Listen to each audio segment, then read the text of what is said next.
Hello friend, welcome to my YouTube channel math solution. आज हम new topics पढ़ेंगे that is called as volume of solid by triple integration. ये volume वाले problem है triple integration में। इसमें क्या रहता है, पहले तो आपको लिमिट्स निकालना पड़ता है और लिमिट आपको डिसाइड करना पड़ता है कहां से कहां तक के। इसमें एक लिमिट कांस्टेंट रहेंगी, एक limit in terms of x रहेंगी और एक लिमिट रहेंगी इन टर्म्स ऑफ एक्स और वाई रहेंगी। तो यहाँ पे सबसे पहले वॉल्यूम्स का फॉर्मूला क्या रहता है, v is equal to triple integration v और ये dv। तो इसको कन्वर्ट्स करता है प्रॉब्लम को। तो ये वॉल्यूम का पहला लिमिट रहता है, कांस्टेंट लिमिट रहता है x is equal to a, x is equal to b। और दूसरा लिमिट रहता है y is equal to five one of x, five two of x। यानी y का जो लिमिट रहेगा आपका वो इन टर्म्स ऑफ x में आएगा, ये इन टर्म्स ऑफ x में आएगा। z का जो लिमिट रहेगा वो इन टर्म्स ऑफ x और y के फॉर्म में आएंगे, x और y के फॉर्म में। तो सर इसको क्या करना पड़ता है, इसको कन्वर्ट कर दो। एक यानी a से लेके b तक पहला वाला, फिर दूसरा five one of x, five two of x, यानी दूसरा limit in terms of x में आएगा।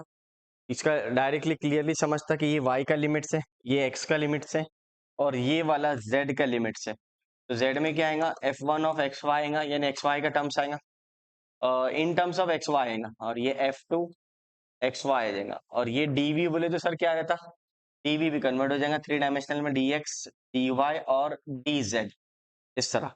अब आपको पता है वॉल्यूम का प्रॉब्लम में तो थ्री डायमेंशनल में प्रॉब्लम्स आएंगे, डी भी, एक्स भी आएगा, वाई भी आएगा और जेड भी आएगा। तो हमेशा ये प्रॉब्लम इस टाइप्स का होंगे, एक रहेगा कांस्टेंट लिमिट्स, एक रहेगा एक्स के फॉर्म में लिमिट और एक रहेगा एक्स वाई के फॉर्म में। और यहाँ पर आ जाएगा d x d y d z. फिर आपको प्रॉपरली सॉल्व करना पड़ेगा इवेल्युएट मेथड से, जो हमने इवेल्युएट मेथड में सॉल्व किए थे। क्या किए थे हमने इवेल्युएट्स में, जो मिसिंग टर्म है उसके रिस्पेक्ट में आपने पहले इंटीग्रेशन ली। तो यहाँ पे हमेशा इसी तरह काम करेंगे हम लोग। ये ए से लेके बी तक ये कांस्टेंट लिमिट है, ये इन टर्म्स ऑफ एक्स है, ये इन टर्म्स ऑफ एक्स और वाई है, इसी टाइप्स के है इसका, और कुछ भी नहीं। और ये डी वी बोले तो d x d y d z होता है ये वाला, है ना। मॉरल ऑफ द स्टोरी क्या है, वॉल्यूम को कन्वर्ट कर दिया एक कार्टेशियन इक्वेशंस के अंदर, डी एक्स डी वाई और डी जेड में। और ये थ्री डायमेंशनल है, इसलिए एक्स भी आएगा, वाई भी आएगा और जेड भी आएगा। तो ये फॉर्मेट हमेशा ध्यान में रखना, एक कांस्टेंट लिमिट, एक एक्स वाला लिमिट और एक एक्स वाई वाला लिमिट, ये हमेशा रहेगा, यही फॉर्मेट्स में इसका लिमिट रहेगा। ठीक है ना, इस तरह आपका क्वेश्चन रहेगा। और बाकी सर सॉल्व कैसा, एक बार अपनी लिमिट ले लिए तो सॉल्व अपनी नॉर्मल मेथड से, जो हमने इवेल्युएट मेथड सीखे हैं, पहला जो केस पढ़े हमने वही मेथड से ये सॉल्व होता है। सबसे इजी टॉपिक है ये वाला भी। अगर आपका इवेल्युएट अच्छे से हो गया तो आधे क्वेश्चन तो रिपीट हो जाएंगे इसमें, मिनिमम तो 50% क्वेश्चन तो रिपीटेड रहे इसके अंदर, जो हमने इवेल्युएट में ऑलरेडी सॉल्व कर चुके। बट आपको लिमिट लगाना है। ठीक है, तो चलो देखते हैं नेक्स्ट क्वेश्चंस क्या है। तो in the volume of solid bounded by the surface. अब बी द सरफेस बाउंडेड किसमें, x is equal to zero, y is equal to zero, z is equal to zero, यानी सबका इनिशियल लिमिट जीरो है। Lower limit क्या है, सबका zero है। ये तो क्लियरली समझ में आ गया मेरे को। अब आपको मैंने अभी बताया कि तीन फॉर्मेट में आपको लाना है, एक है कांस्टेंट, एक है इन टर्म्स ऑफ एक्स और एक है in terms of x y. ये तीन तीन फॉर्मेट के अंदर आपको इंटीग्रेशन लाना पड़ता है। तो सबसे पहले सॉल्यूशन में एकदम जीरो से पढ़ाऊंगा, कंसिडर नहीं करूंगा कि कुछ आता है आपको। तो इंटीग्रेशन ऐसा लिखेंगे, एक दो और तीन, वी और डी वी बराबर, इस तरह फॉर्मेट में। अब आपके पास जो गिवन है वो लिखो। तो गिवन क्या है, x is equal to zero, y is equal to zero, z is equal to zero and x plus y plus z is equal to one. ठीक है, सबसे पहले आप z का लिखेंगे या x का लिखेंगे? नो नो सर, z का लिखो, चलो कोई बात नहीं। z का क्या लिखेंगे, varies z varies from, z varies, z का लिमिट निकाल ले। तो यहाँ पे आएगा z is equal to zero to z is equal to, उधर भेज दो उधर, one minus x minus Y आ गया in terms of x Y में। मैंने सर समझा नहीं, ये प्लस एक्स उधर गया तो माइनस, ये प्लस वाई उधर गया तो माइनस, ये हो गया आपका जेड का लिमिट्स। ठीक है ना। सर आपने जेड जीरो क्यों लिया, ताकि जेड जीरो दिया इसलिए जेड जीरो लिया। ऐसा भी आ सकता है दोनों भी in terms of x Y में आता, जेड का limit in terms of x Y में आएगा, वाई का limit in terms of x में आएगा और कांस्टेंट आएगा, एक्स का लिमिट कांस्टेंट आएगा। अब आपका क्या लेंगे, वाई वेरीज, वाई वेरीज। अब इसको आप 2D कंसीडर करो, 2D कंसीडर करो बोले तो सर समझा नहीं मेरे को। इसमें क्या करो, z को जीरो कंसीडर करो, ये वाला।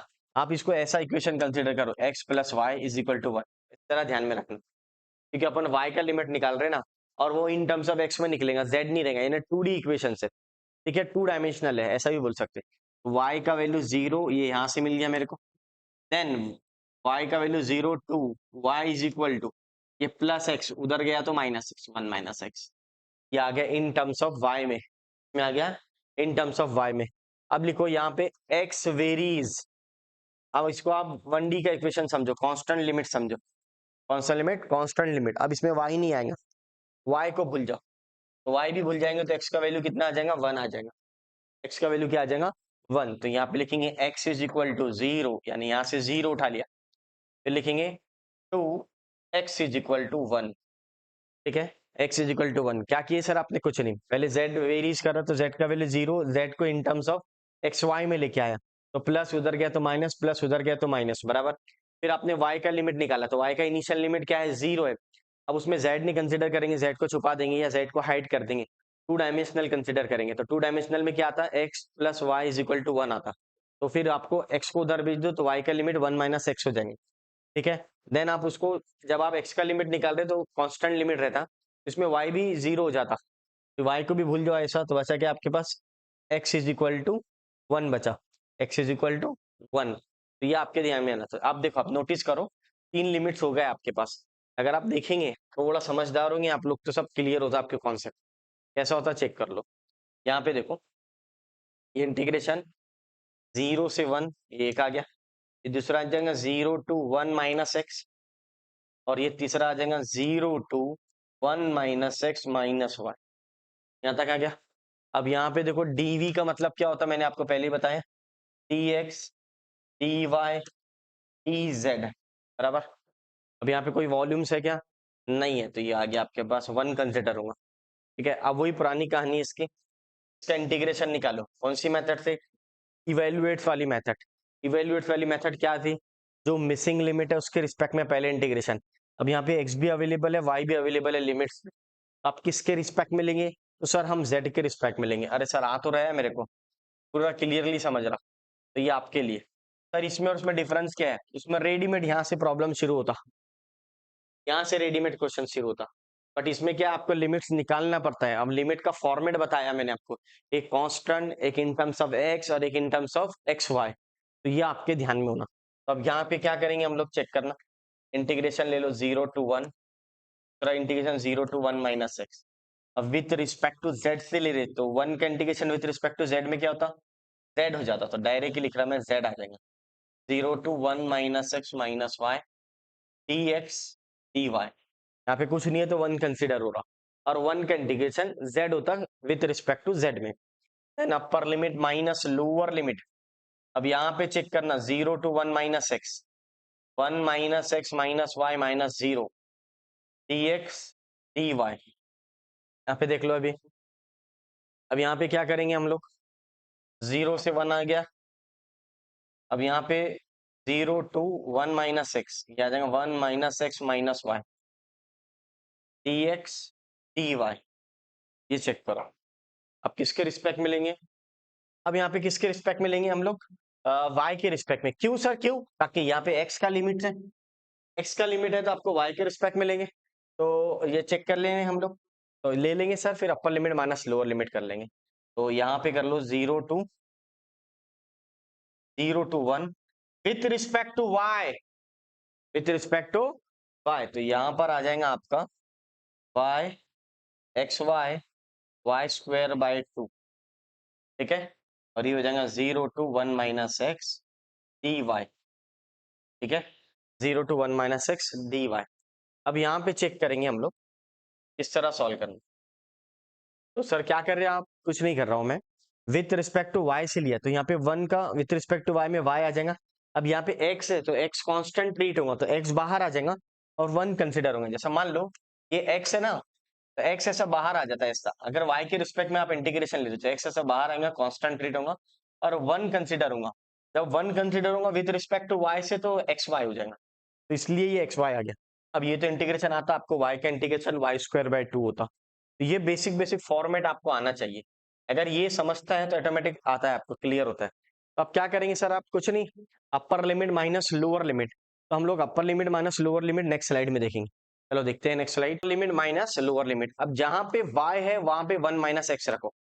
यहाँ पे y है तो 1 माइनस एक्स हो जाएगा, ये आपका 1 माइनस एक्स हो गया, ये x एज इट इज है, ये 1 माइनस एक्स हो गया, ये 1 माइनस एक्स का स्क्वायर अपॉन 2 dx, ये ध्यान में होना। तो अगर आप नोटिस करेंगे ये दोनों में से क्या कॉमन निकलता, तो सर 1 माइनस एक्स कॉमन निकलता। क्या कॉमन निकलता?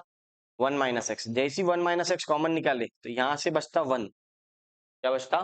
1, तो यहाँ पे बचा 1 और ये माइनस एक्स, तो ये भी आपका 1 माइनस एक्स आ गया, और ये आपका 1 माइनस एक्स का होल स्क्वायर आ गया, ठीक है, dx हो गया।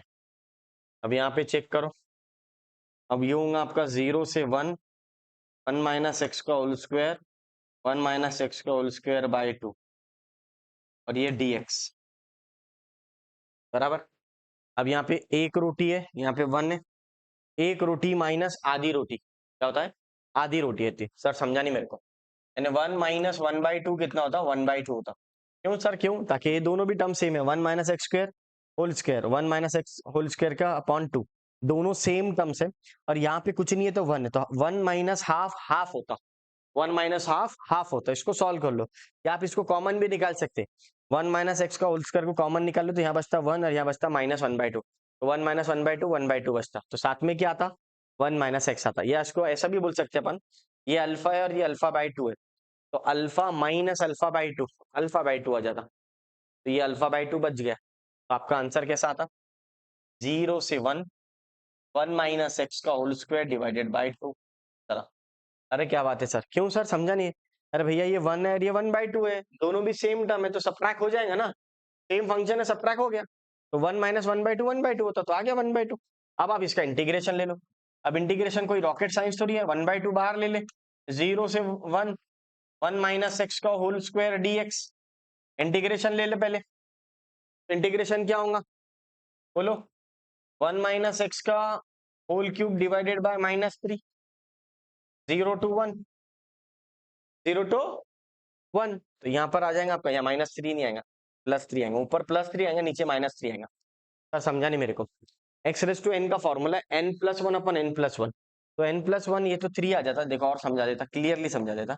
ये देखो ये क्या हो जाता, ये 2+1 3 होता, बट जो x का कोइफिशिएंट रहता उसका साइन आता साथ में, तो यहाँ पे नेगेटिव है इसलिए आ रहा। अगर पॉजिटिव होता तो नहीं भी लिखते तो चलता, अगर 1 + x होता तो अब नहीं भी लिखते तो चलता, बट यहाँ पे क्या -x है, तो -x है तो उसका माइनस का साइन आएगा। इसमें कौन सा फॉर्मूला लगा? ये वाला x रेस टू n वाला, सिंपल वाला। x रेस टू n का फॉर्मूला क्या है? n+1/n+1 + c, तो n का वैल्यू कितना है? 2 है, तो 2+1/2+1 3, और यहाँ पे x का कोइफिशिएंट नेगेटिव था इसलिए नेगेटिव आया, ठीक है, ये कंपलसरी है। जो भी x का कोइफिशिएंट रहता वो लिखना पड़ता।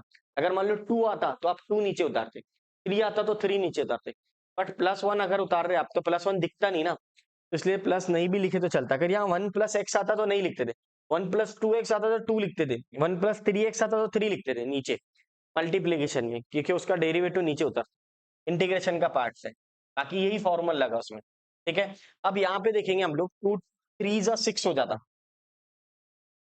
1 - x 0 to 1 हो गया, अपर लिमिट माइनस लोअर लिमिट क्या होता? पहले 1 रख दो, माइनस लोअर लिमिट 1 - 0 रख दो, 1 - 1 - 1, तो आपका क्या हो गया फिर? आपका -1/6, ये 0 - 1, माइनस इंटू माइनस प्लस हो जाता 1/6, इस तरह, ठीक है। ये आपका फाइनल आंसर है 1/6 वाला, ठीक है। क्वेश्चन तो ऑलरेडी हमने सॉल्व करे, अगर आप इवेल्युएट में जाके देखेंगे तो सेम प्रॉब्लम ऑलरेडी सॉल्व है, बट ये वॉल्यूम का क्वेश्चन है, ठीक है।